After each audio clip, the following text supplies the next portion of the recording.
আৰু গৱেষণা প্ৰতিষ্ঠানৰ ৰূপালী জয়ন্তীৰ সফল সামৰণি। মৰাণহাট টাই অধ্যয়ন আৰু গৱেষণা প্ৰতিষ্ঠানৰ বাকৰিত 21 ফেব্ৰুৱাৰীৰ পৰা 3 দিনীয়াকৈ অনুষ্ঠিত হোৱা টাই অধ্যয়ন আৰু গৱেষণা প্ৰতিষ্ঠানৰ ৰূপালী জয়ন্তী বৰ্ষ উদযাপনৰ আজি সফল সমাপ্তি হয়। আজি বিয়লি 2 বজাত মানচাও ডক্টৰ গেইন ফুকনৰ সভাপতিত্বত অনুষ্ঠিত হয় মুকলি সভা।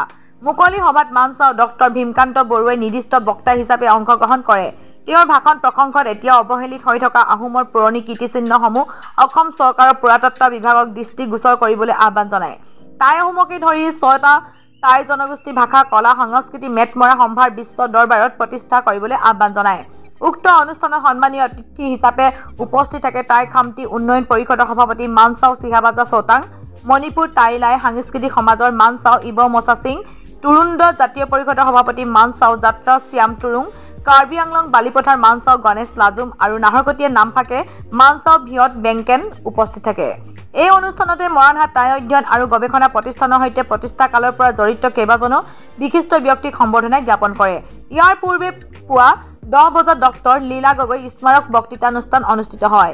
উক্ত অনুষ্ঠানত টাই জনগোষ্ঠীৰ লোকৰ নৃতাত্ত্বিক বিচাৰ বিষয়ত বক্তৃতা প্ৰদান কৰে ডিব্ৰুগড় বিশ্ববিদ্যালয়ৰ নৃতত্ব বিভাগৰ অৱসৰপ্ৰাপ্ত অধ্যাপক ডক্টৰ সাৰ্থক সেনগুপ্তাই। অনুষ্ঠানটি সঞ্চালনা কৰে ডিব্ৰুগড় বিশ্ববিদ্যালয়ৰ অসমীয়া বিভাগৰ অৱসৰপ্ৰাপ্ত অধ্যাপক ডক্টৰ নৱকুমাৰ সন্দিকৈয়ে। বহুত পাৰ্থক্য নাই, এইবোৰ প্ৰায় একেটা ভাষাই, অলপমান এটা ভাষা ক'লে আনটা ভাষা ক'ব পৰা হৈ যাব। অকল এইকেইটাই নহয়, আপুনি ম্যানমাৰৰ ভাষা যদি আপুনি যিটো ম্যানমাৰত যিটো টাই ভাষা সেই ভাষাটো নাইবা আপোনাৰ ধৰক থাইলেণ্ডৰ যিটো থাই ভাষা আছে, অলপ ইফাল সিফাল কৰিলেই তেওঁলোকে ধৰিব পৰা হ'ব। মানে গোটেই পৃথিৱীৰ টাই ভাষাবিলাকৰ ভিতৰত চালে দেখা যায় অসমীয়া ভাষা আৰু বাংলা ভাষা আৰু ধৰক আমাৰ উজনি অসমৰ ভাষা নামনি অসমৰ ভাষা যোৱা পাৰ্থক্য আছে, তেনেকুৱা সামান্য পাৰ্থক্য আছে। গতিকে অলপমান যদি ভালকে বুজি খটোৱা যায় তেতিয়াহ'লে প্ৰত্যেকটো শব্দই বুজি পাব, প্ৰত্যেকটো ভাষা বুজি পাব। উৎসৱটো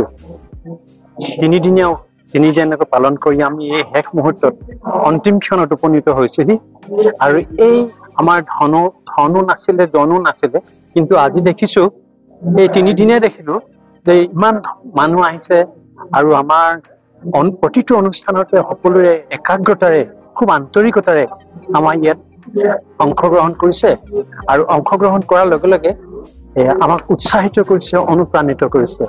এই এনেকুৱা এটা শুভ ক্ষণত আমি আপোনালোক সকলোকে পাই বৰ আনন্দ পাইছো আৰু আশা কৰো ভৱিষ্যতে এই প্ৰতিষ্ঠানটোৱে অগ্ৰসৰ হৈ যাব বুলি মই সকলোৰে পৰা শুভকামনা বিচাৰিছো। ধন্যবাদ। অংশগ্ৰহণকাৰীসকলৰ ভিতৰত মণিপুৰৰ পৰা আহিছে, নাগালেণ্ডৰ পৰা আহিছে, অৰুণাচলৰ পৰা আহিছে আৰু আমাৰ অসমতো গোটেইকেইটা জনগোষ্ঠীৰ টাই জনগোষ্ঠীৰ প্ৰতিনিধি হিচাপে আহিছে। আজি সম্বৰ্ধনা জনোৱা হ'ল নাম এতিয়া আমি হেৰিসকল যিসকলে ইয়াৰ আমাৰ সাধাৰণ সভাৰ এই টাই ইনষ্টিটিউটৰ সাধাৰণ সভাৰ সভাপতি আছিল, তেওঁলোকক আমি সম্বৰ্ধনা জনাইছো। প্ৰথম সম্বৰ্ধনা আছিল গোলোক গোহাঁই আৰু তৰুণ গোহাঁই। তেওঁলোক এতিয়া দামচাও হ'ল, তেওঁলোক নাই।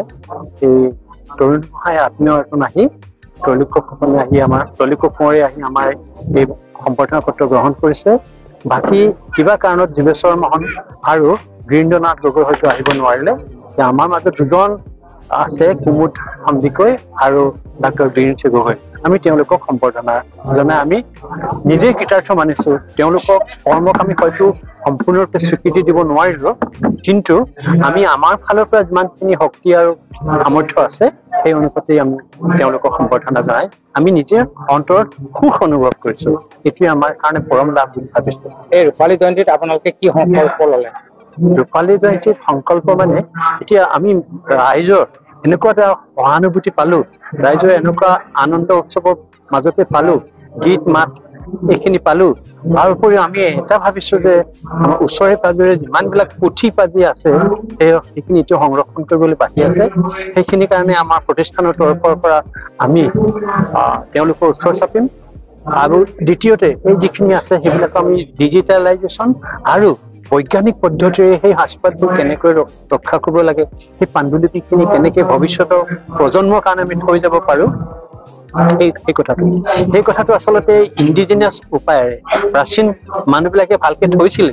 যেনেকে ধোঁৱা চাঙৰ সাঁচিপাতৰ গছৰ গছৰহে ছাল সেইবিলাকত ধোঁৱা চাঙত তুলি বহুত দিন ৰাখিলে আজি 2 বছৰ 4 বছৰ 5 বছৰ 1000 বছৰ হৈ গৈছে সাজপাতবোৰ কিন্তু আৰু হয়তো সম্ভৱপৰ নহ'ব পাৰে সেইকাৰণে বৈজ্ঞানিক পদ্ধতিৰে যিখিনি কৰা যায় সেইখিনিৰ ওপৰতে আমি এতিয়া গুৰুত্ব দিম বুলি ভাবিছোঁ মুকলি সভাত যিহেতু ভীমকান্ত বৰুৱাই এটা আহ্বান জনাইছে সেইবিলাকৰো হয়তো আমি অধ্যয়ন কৰিব লাগিব আমাৰ প্ৰতিষ্ঠানৰ তৰফৰ পৰা আমি আমাৰ নিৰ্দিষ্ট যিকেইজন ছাত্ৰ ছাত্ৰী আছে আৰু ইয়াতে আমি ভৱিষ্যতে আমি ডিব্ৰুগড় বিশ্ববিদ্যালয় বা গুৱাহাটী বিশ্ববিদ্যালয় বা অসমৰ কোনো এখন বিশ্ববিদ্যালয়ৰ লগত সম্পৰ্ক ৰাখি আমি PhD গৱেষণাৰ কাৰণে প্ৰস্তুত কৰিব লাগিব আৰু সেই PhD গৱেষণাৰ কৰ্মত যিসকল ৰিচাৰ্চ স্কলাৰে ইয়াত যোগদান কৰিব তেওঁলোকৰ পৰা আমি হয়তো এই কামত অগ্ৰসৰ হ'ব পাৰিম বুলি আমি একদম নিষ্ঠাৰে আশা ৰাখিছোঁ আমি ভাবোঁ এইটো কৰ্মত আমি নিশ্চয় সফল হ'ম